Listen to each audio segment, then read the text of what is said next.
Good morning. সবাইকে জানাই আমার অনেক ভালোবাসা, সেই সঙ্গে বড়দের আমার প্রণাম। আশা করি তোমরা সবাই ভালো আছো, আর যে যেখানে আছো ঈশ্বরের কৃপায় সুস্থ আছো। আজ হলো 22শে এপ্রিল, বারটা হলো মঙ্গলবার। তো চলো আজকেও একদম সকাল থেকে আজকের দিনের গল্পটা শুরু করা যাক। তবে তার আগে আমি তোমাদের প্রত্যেককে সরি বলতে চাই, সেই সাথে তোমাদের প্রত্যেকের প্রতি আমি আমার মন থেকে কৃতজ্ঞতাও জানাই। তোমরা যেভাবে আমাকে সাপোর্ট করছো, তোমরা যেভাবে আমার পরিস্থিতির সাথে মানিয়ে নিচ্ছ, সত্যি বলছি আমি এতটা তোমাদের কাছে আশা করিনি। হয়তো এটাকেই প্রকৃত ভালোবাসা বলে, হয়তো কি এটাই প্রকৃত ভালোবাসা, যে কোনো মানুষের পরিস্থিতি বুঝে তাকে তার মতন করে মেনে নেওয়া। এটা কিন্তু সবাই পারে না। এক্ষেত্রে আমি নিজেকে ভীষণ ভাগ্যবতী মনে করি, কারণ আমি ইউটিউবে এসে যে পরিবারটা পেয়েছি, যে মানুষগুলোকে পেয়েছি, সেই মানুষগুলো দূর থেকেও আমার পরিস্থিতি বুঝতে পারছে। আমি যেমন তেমনভাবেই আমায় ভালোবেসেছে। আর বিশ্বাস করো, এর থেকে বড় প্রাপ্তি আমার কাছে আর কিছু হতে পারে না। একটা সময় ছিল যখন জীবনে বড্ড একা হয়ে পড়েছিলাম, নিজের পরিবারের মানুষগুলোকেও পাশে পাইনি। তখন ভীষণ কষ্ট হতো। ভাবতাম যদি আমার পরিবারের মানুষগুলো আমার পাশে থাকতো তাহলে জীবনটা কতই না ভালো হতো। তারপর আস্তে আস্তে তোমাদেরকে পেলাম, আর তোমাদেরকে পাওয়ার পর থেকে আমার জীবনের কষ্টগুলো একটু একটু করে কম হতে লাগলো।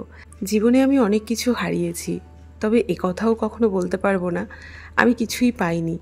অনেক কিছু পেয়েছি।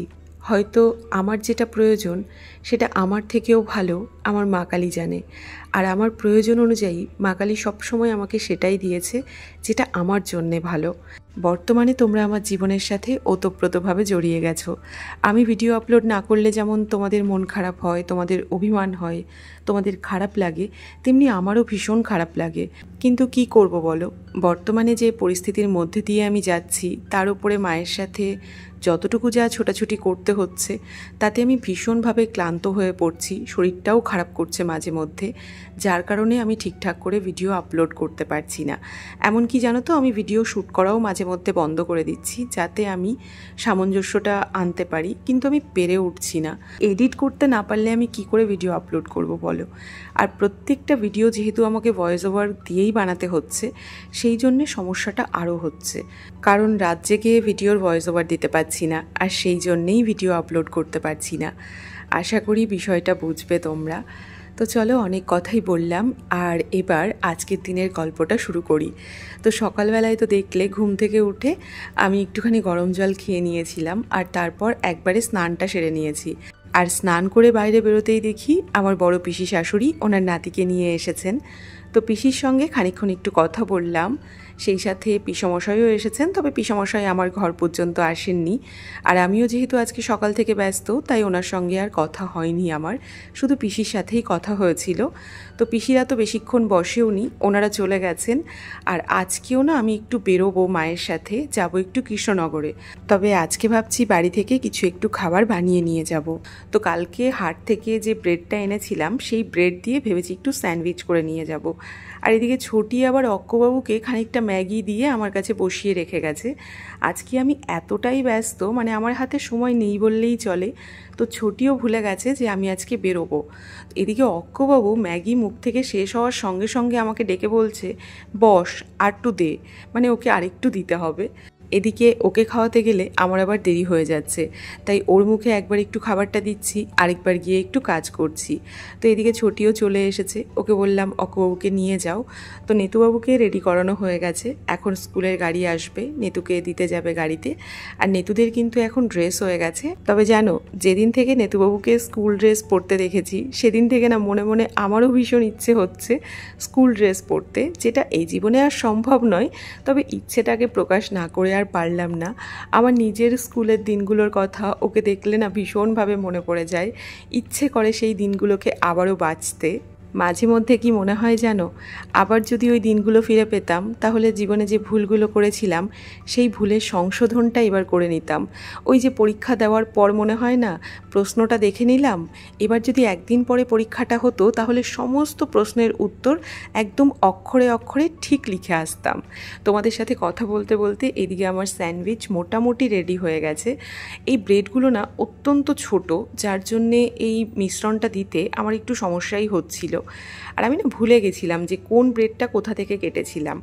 তো মোটামুটি যা হলো হলো, তাড়াতাড়ি করে বানিয়ে নিয়েছি। মা বলেছে 8টার মধ্যে বেরোতে, তবে আমি জানো তো মাকে বলেছিলাম যে তুমি রাত্রিবেলায় আমার কাছে চলে এসো। মা যদি গতকাল রাতে আমার কাছে চলে আসতো তাহলে সকালবেলায় কাজগুলো একটু তাড়াতাড়ি হতো। তো কী আর করা যাবে। তো এদিকে আমি থাইরয়েডের ওষুধটা খেতে ভুলে গেছিলাম, তো স্যান্ডউইচগুলো বসিয়ে আমি ওষুধটা খেয়ে নিলাম। এদিকে এগুলোর এক পাশ ভালো মতো সেঁকা হয়ে গেছে, এগুলোকে আমি একটু উল্টে পাল্টে দিলাম। আর তারপর চটপট করে আমি ঘরে গিয়ে একটা কুর্তি পরে চলে এসেছি আবার রান্নাঘরে। এবার এগুলোকে একটু প্যাক করে নেব। আমি তো ভাবছিলাম 4টে স্যান্ডউইচ হয়তো এই কন্টেনারটাতে এঁটে যাবে, এখন তো দেখছি কোনোভাবেই আমি আটাতে পারছি না। আর এর থেকে বড় কন্টেনার বা টিফিন আমার কাছে না নেই। তো কি করে নেব সেটাই আমি বুঝতে পারছি না, কারণ অতিরিক্ত চাপ লাগলে না ওই ভেতরের যে পুরটা সেটা বেরিয়ে যাচ্ছিল। তো অবশেষে আমি সিদ্ধান্ত নিলাম যে এটাকে আমি অ্যালুমিনিয়াম ফয়েলে করে পেঁচিয়ে নিয়ে যাব। এতে করে খেতেও সুবিধা হবে আর জিনিসটাও আশা করি ভালো থাকবে। সকালবেলায় যদি আর একটু তাড়াতাড়ি ঘুম থেকে উঠতাম তাহলে এতটা তাড়াহুড়ো হতো না, কিন্তু কি করব বলো, রাতে ঠিকঠাক টাইমে ঘুমোলে তবে তো সকালে উঠবো। কালকে রাতেও ঘুমোতে ঘুমোতে অনেকটা দেরি হয়ে গেছে, যার জন্যে সকালে আমার উঠতেই ইচ্ছে করছিল না। কালকে জানো তো হাট থেকে যে তরমুজটা এনেছিলাম, ভেবেছিলাম ওই তরমুজটা কেটে টিফিনে করে নিয়ে যাব, কিন্তু এখন ওই তরমুজ কাটতে গেলে না অনেকটা দেরি হয়ে যাবে। তো সেই জন্যে একটুখানি আঙুর আর 2টো শশা নিয়ে নিয়েছি। আর এবার এই পুচকু বোতলে একটুখানি জল নিয়ে বেরিয়ে পড়বো। মা বলেছে ওদিক থেকে জল নেবে, অথবা যদি জল কম পড়ে তাহলে রাস্তায় বেরিয়ে কিনে নেব। তো এদিকে অপর্ণা দেখছি আজকে নয়নবাবুর কাছে অক্কবাবুকে দিয়ে গেল, আর নয়ন এক্ষুনি পড়ে এলো। আর আমি এদিকে অক্কবাবুকে বলছি আমাকে একটু টাটা করো। তো অনেকবার বলার পর তারপর আমাকে টাটা করলো। তো ওকে টাটা করে আমি এখন বেরিয়ে পড়েছি। ভেবেছিলাম এখান থেকে একবারে টোটোতে উঠে যাব, মা সামনে থেকে উঠে পড়বে। তবে এখন আমাকে ও বাড়িতে হেঁটে হেঁটে যেতে হবে, কারণ ও বাড়িতে মা বলছে মা সকালবেলায় সিদ্ধ ভাত রান্না করেছে। তো সেই জন্যে ও বাড়ি থেকে খেয়ে তারপরেই বেরোতে বলছে। তবে সকালবেলায় কি করে যে ভাত খাবো, আমি তোমাদের আগেও বলেছি সকালবেলায় ভাত খেতে আমার ইচ্ছে করে না। মানে নিতান্তই দায়ে না পড়লে আমি কখনো সকালবেলায় ভাত খাই না। না খেয়ে গেলে তবুও শরীরটা ভালো লাগে, আর খেয়ে কোথাও গেলে না ভীষণভাবে গা গোলায়।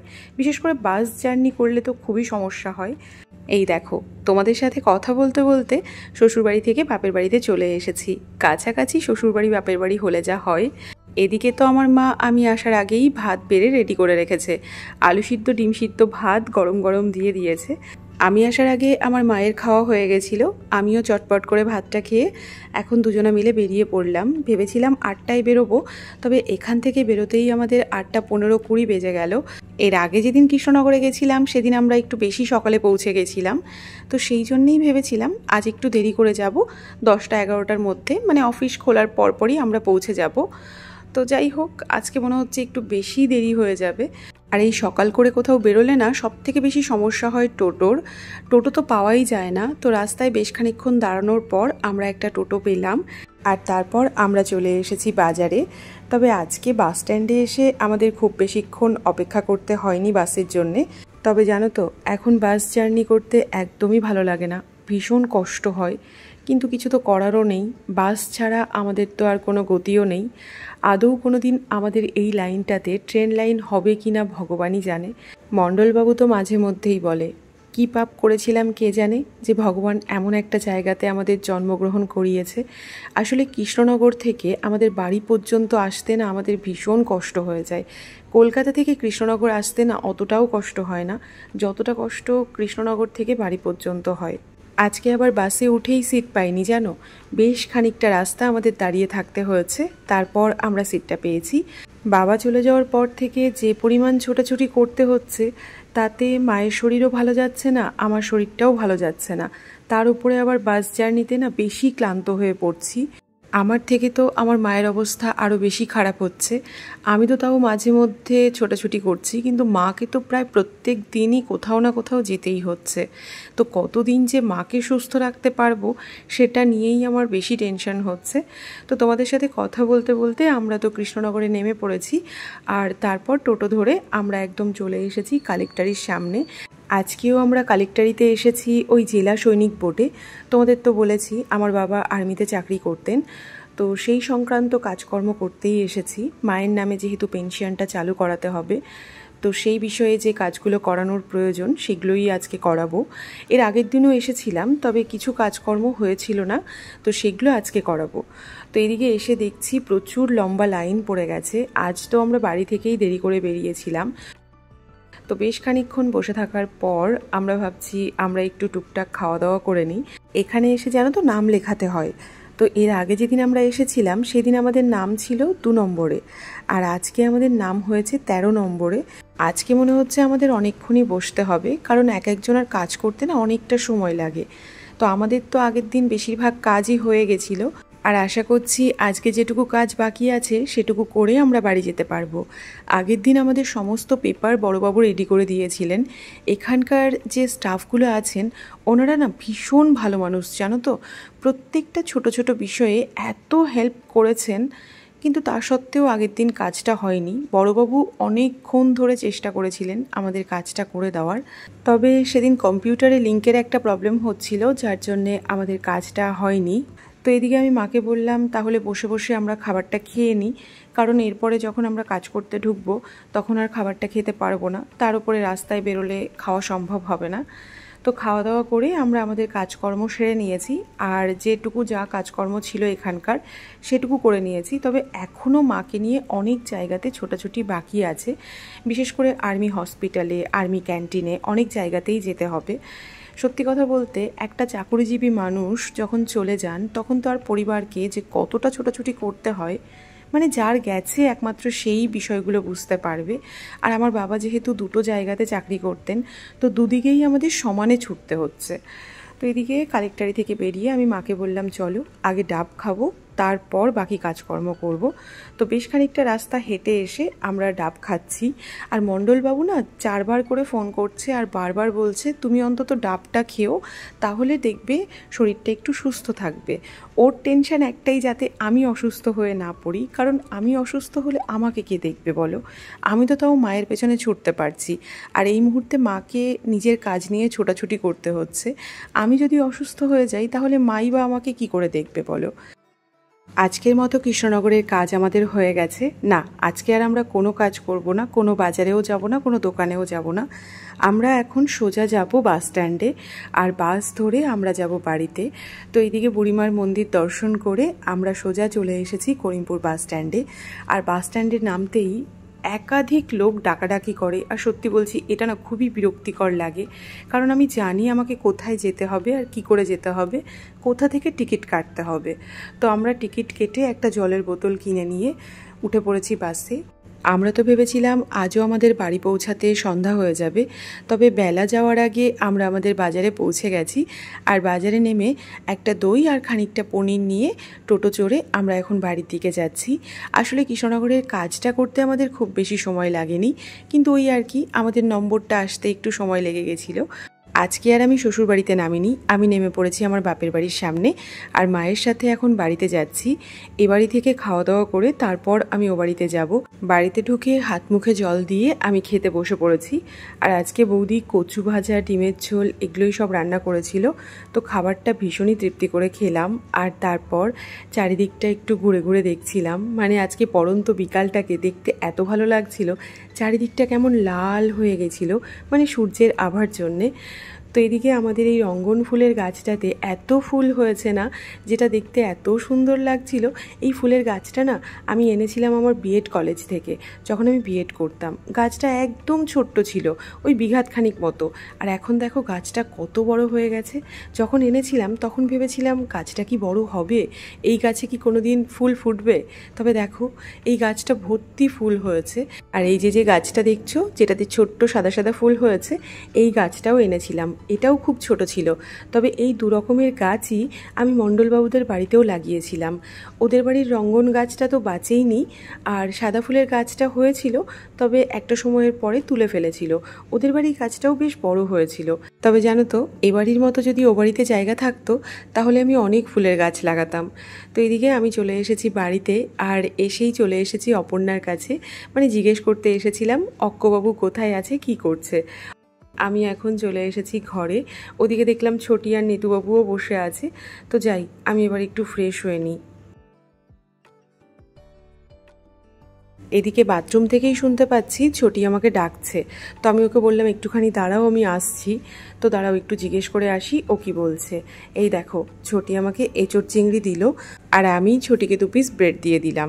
তবে ছোটিকে ব্রেডটা দিতে এসে অক্কবাবুর গলা শুনতে পাচ্ছিলাম, তাই আমি আবার একটু এগিয়ে এলাম। আমি তো ভাবছিলাম ছেলে হয়তো ঘুমিয়ে পড়েছে, তো এসে দেখছি ছেলে একদম বাবার সঙ্গে দুষ্টামি শুরু করেছে। ওর বাবার সঙ্গে ও কোথাও ঘুরতে গেছিলো, আর বাড়িতে এসে বাবার লুঙ্গি খুলে দেওয়ার উপক্রম করছিল। তো যাই হোক, ওর বাবা ওকে মাটিতেই শুইয়ে দিয়েছিল। আর এখন কি বলছে জানো, গরম ডাল সাইড সাইড। আসলে আমাদের ওই যে নামযজ্ঞ হয় না গ্রামে, ওখানে বলা হয় গরম ডাল, গরম ভাত, গরম তরকারি সাইড দাও। তো সেটাই ওর দিদিরা ওকে শিখিয়েছে। তো এখন মাঝে মধ্যে ও হাত উঁচু করে সেটাই বলতে থাকে। তো আমি এখন অক্কবাবুকে বলছি, বাবা আমার কোলে এসো। ও কিছুতেই আমার কোলে আসবে না। আর ওদিক থেকে ওর বাবা আমাকে বলছে একটু জোর করে নিয়ে যা, ফ্যানের তলায় গিয়ে বসা, না হলে ঠান্ডা গরম লেগে যাবে। তো একটু জোর করেই ওকে নিয়ে এলাম। আর কয়েকদিন পর থেকে তো এই জোরটুকু আর করতে পারবো না, কারণ ছেলে বড় হয়ে যাবে, তখন তো আর কথা শুনবেই না। যতদিন ছোট আছে ততদিন একটু কোলে নিয়ে রাখি, একটু আদর করে রাখি। আর সারা দিনে ওর সঙ্গে খানিকক্ষণের জন্যেও যদি একটু সময় কাটাতে না পারি, ভালো লাগে না। তো সেই জন্যে আরোই নিয়ে এলাম। সারাদিন যতটুকু যা খাটাখাটনি হয়েছে, তাতে শরীর আমার ভীষণই ক্লান্ত। ওদের সাথে হইহুল্লোড় করার মতো এনার্জি এই মুহূর্তে আমার শরীরে নেই। তবে শরীরে এনার্জি না থাকলেও না, মনে ইচ্ছে ভীষণই আছে। সেই জন্যেই ওদের সবাইকে নিয়ে এসেছি। আর এখন সবাই তো দুষ্টামি শুরুও করে দিয়েছে। তো এদিকে দেখছি হঠাৎ করে জেঠিমা আর জেঠিমার মেয়ে এসেছে। আমাদের বাড়ির সামনে যে ব্যাংকের শাখাটা আছে, সেখানেই জেঠিমা এসেছিল টাকা তোলার জন্যে। তবে বেশ কয়েকদিন ধরে শাখাটা খারাপ আছে, যার জন্যে ওখান থেকে টাকা তোলা যাচ্ছে না। তো হাতে সময় আছে বলে জেঠিমা আর বোন ঘুরতে এসেছে। তো আমি তো 2 কাপ চায়ের জল বসিয়েছিলাম আমার জন্যে আর আখির জন্যে। আখি কিন্তু চা খায়, আমার কাছে এসেও খায়, বাড়িতেও মাঝে মধ্যে খায়। তো যাই হোক, সেই 2 কাপ চাকে আমরা 3 কাপ করে নিয়েছি। আর এখন আমি, রিয়া আর আখি 3 জন মিলে চা খাচ্ছি। আর অপর্ণা জেঠিমা খুব একটা চা পছন্দ করে না। অনেকবার বললাম যে একটু চা করে দিই, কিন্তু ওনারা কিছুতেই রাজি হলো না। তো সেই জন্যে ওনাদেরকে দিইনি। তো চলো এখন সবার সঙ্গে গল্প করতে করতে চাটা খাই। তবে ভাবছি আজ আর রাতে কিছু খাবো না, কারণ খানিকক্ষণ আগেই ভাত খেয়ে এসেছি। তো ছোটি যে এঁচোড় চিংড়িটা দিয়েছে, সেটাও আমি ফ্রিজে রেখে দিয়েছি, ওটা কালকে খাবো। তো আজকের মতো তাহলে ব্লগটা এখানেই শেষ করি। তোমরা সবাই সাবধানে থেকো, নিজেদের খেয়াল রেখো। টাটা।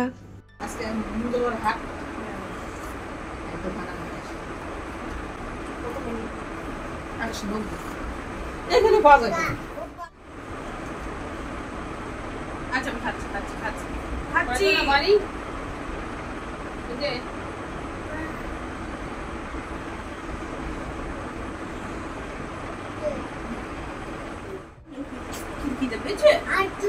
আচ্ছা না, নেই তো, শেষ হয়ে গেছে। কোথা থেকে দেবো তুমি দেখো, আর নেই এতে। কোথায় নেই, আগে কি করবো?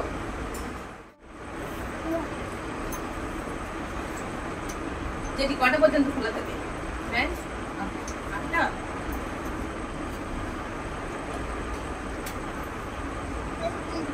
কি দেবো? চলো বাড়ি চলো। চলো যাবে, বাড়ি যাবে? বলো যাবো না, বলো যাবো না। তো যাও, টাটা।